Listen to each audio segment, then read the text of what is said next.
Okay, I know that I look a little rough. It is bedtime, well, close to it. And I know that I've been missing for a day or so. Let me explain. Saturday we went to the Dogwoods Arts Festival deal that was going on called the Rhythm and Blooms Festival, which was actually a 3-day event of bands that lasted all day.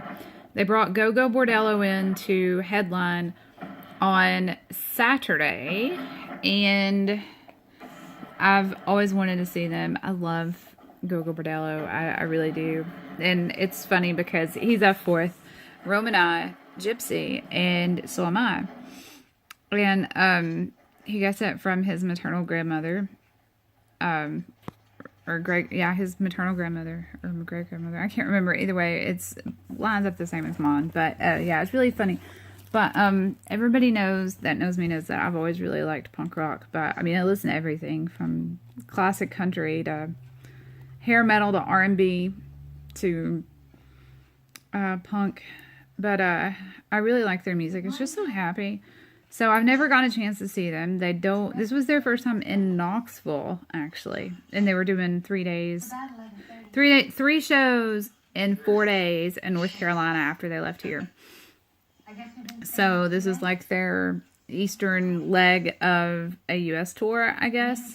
I hope that I'm able to see them again one day. But if not, I'll have to say that was like the best show that I've ever seen ever. But I learned at that festival how horrible my IC has really gotten with standing and having to withhold urine because lack of bathroom facilities or having to wait because you're at a festival. And then once they came out, of course, I had the perfect spot up front. I wasn't moving. And then we had a good walk back to the car. So by the time I got back to the car, I was in near tears because everything from my hips down to my toes was swollen. And I was miserable. I was crying that night. Like, I'm not even going to try to lie and be like a badass about it. I was crying. But then Sunday, when the kids returned home, I noticed Aiden went straight in his room and laid down, and I was like, "Buddy, are you okay?" And he said, "No." And I noticed he had his hands through in his shirt. I said, "What's wrong?" He said, "I don't feel good. I got a headache." I said, "Come here, let me take your temperature." So he came to me, I took his temperature, and it was a low-grade fever, right around 102. Our doctor doesn't believe in breaking anything below 102. 102 and below. So I let him go, and then later that evening, he developed just like that. I'm talking like 30 minutes between checking. He went from like 102.5 to over 104. So I gave him medicine, and then I sat and kept an eye on him. And we've been to the doctor today, so that's why there's not been any vlogs or anything like that. I know I've been saying that I'm going to finish up story time, and every time I've tried to recently, I've had some issues. It's coming because I have another book that I want to get into, and this one that seems hilarious. So don't think that I'm giving up on you guys. I'm not. There's just been a lot going on. I have never had him this sick. I have never had him run a fever this high, and they diagnosed him with strep today, and I have never in my life seen him run a fever with strep, ever. And he had his tonsils removed due to strep. Him and his sister both did because they both are kidney patients, and strep can get in the kidneys, so they put him in there as more of,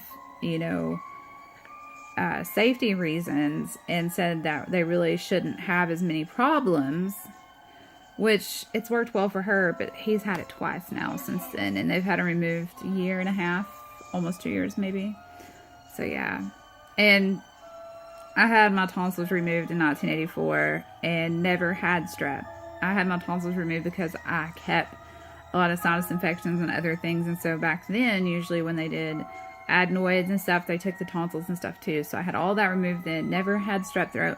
35 years old, after they get their tonsils removed, he gets strep, then I end up with it. 35 years old, never had strep in my life.